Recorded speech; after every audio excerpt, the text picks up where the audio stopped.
A whirling mass of potential, the recently discovered Kallis System has excited scientists and researchers the Empire over by offering them a rare opportunity to witness the formation of a stellar system firsthand. Kallis was first visited in 2921 through its jump point connection with OSO, and initial ICC scans of the system revealed a G-class main sequence star anchoring 9 protoplanets in various stages of development. Officially, the system's discovery is credited to OB Station Chimera, the main research facility in OSO, but many still persist that it should be rightly attributed to former PFC Gaby Ryfon. Part of the Army's security force detailed under the Fair Chance Act to protect OSO-2 from poachers, smugglers and other trespassers, Ryfon served as a long-range scan technician tasked with sweeping the system for errant ships. According to later interviews, Gaby was often bored as hell looking for ships hours at a time. Instead, she would shrug off her duties and adjust the scan station to search for spatial anomalies. It was during one such unauthorized session that Gaby excitedly noted faint indications of a jump point. Informing her commanding officer of the discovery brought to light the fact that Gaby had been wasting hours during her shift. A week before the first ship would traverse the Oso-Kallis jump point, Gaby was dishonorably discharged for improper use of Army resources. Almost immediately, it was clear that Kallis, meaning beloved in a Martian dialect, was a system to be cherished.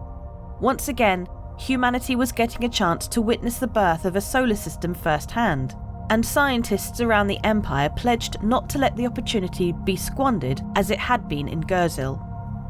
When Gurzil, a system still in its accretion phase, was discovered in 2539, scientific access was cut short due to security concerns. Upon the arrival of Xi'an's ships in 2542, Gurzil was drafted into the UPE's recently created Peri Line and set aside to protect humanity's borders. For the next several centuries, the system was off-limits to everyone but military forces. Upon the dissolution of the Peri Line, the scientific community hoped that Gurzil would fall under the protection of the Fair Chance Act. However, various industries lobbied that centuries of military intervention had already damaged the system past its original scientific value, and that it would better serve the credit-strapped empire harvested of its valuable resources. In the end, the Senate voted against applying the Fair Chance Act to Gurzil and decided to allow both research and restricted mining in the system. The scientific community was strongly motivated to make Kallis a different story. Within a month of the first scan report from Kallis being released, a bill was introduced on the Senate floor to place the system under the protection of the Fair Chance Act, and, this time around, thanks to the pristine status of the system as well as a much more favourable transitionalist-controlled chamber, the vote passed. The system at once became off-limits to commercial development and general traffic. From that point on, Kallis would be a sanctuary for research and discovery. Under the guidance of a joint Army and Imperial Science and Technology Foundation governing body, the past 2 decades have already greatly expanded our knowledge and understanding of the universe around us. Undoubtedly, this is just the start of a trend that will continue for decades to come as research continues in Kallis around the clock and new generations of scientists eagerly await their turn to study nature's mysteries firsthand. A loose fusion of recently merged planetary embryos, Kallis 1 is a small developing protoplanet with an aggressively eccentric orbit that has many researchers speculating whether it will break apart before it can establish itself. As the gravity wakes from the nearby forming worlds tug at this dense orbiting collection of planetesimal, frequent collisions can cause chaotic motion and hazardous travel conditions anywhere nearby Kallis Belt Alpha. The 2 rocky terrestrial worlds, Kallis 2 and 3, are currently sharing an orbit, but it is estimated that one of the worlds will eventually pull in enough mass from the surrounding asteroid belts to win the race and subsume its sibling. A swirling mass of asteroids and dust grains, Kallis Belt Beta is composed of materials with high melting points. Although there is enough mass here to compose 3 to 5 planets, orbital resonance with the surrounding world has prevented this from happening yet. The terrestrial worlds of Kallis 4, 5 and 6 hold special interest for researchers as they have the greatest chance for the potential to one day support life. Kallis 4 in particular has a striking resemblance to what many believe Earth must have looked like in its infancy.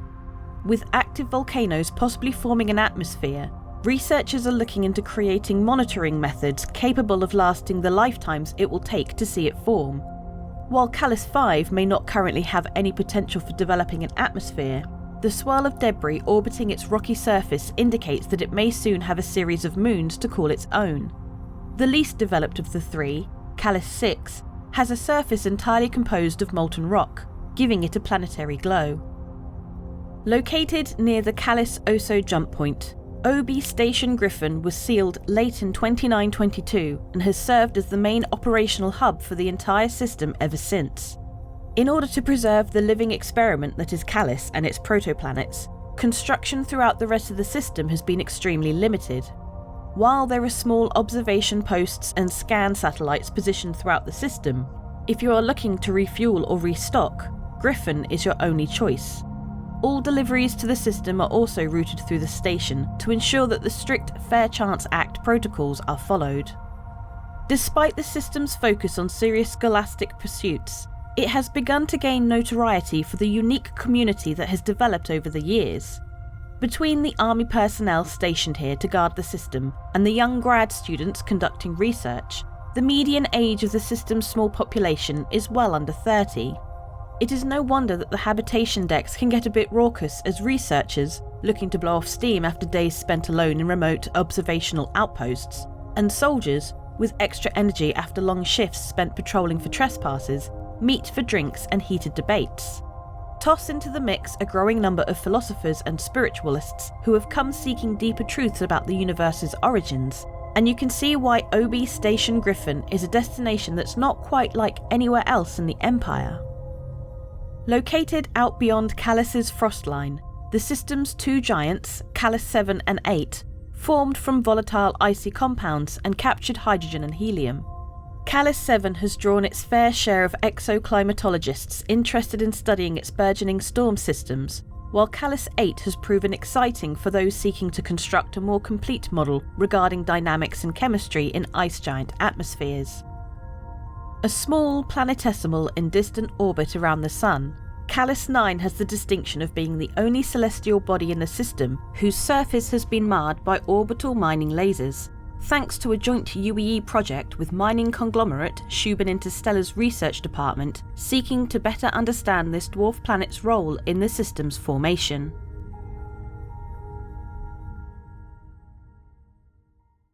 Ho ho ho, it's me, Father Nordmus.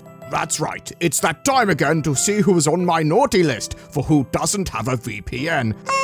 No, that's Northern Claus! Gruss from Northern Claus, Timmy. You should be scared of not having a VPN. As you know, Father Nordmus punishes all that disobey him. It's the perfect Nordmus present, Timmy. There's no excuse. I can see all of your website history, and I'm going to sell all of your data, Tim. NordVPN helps protect your online activity, gives you greater accessibility to the content you want by changing your location, and much, much more. Go to nordvpn.com/BoredGamer before Das Northern Claus finds you.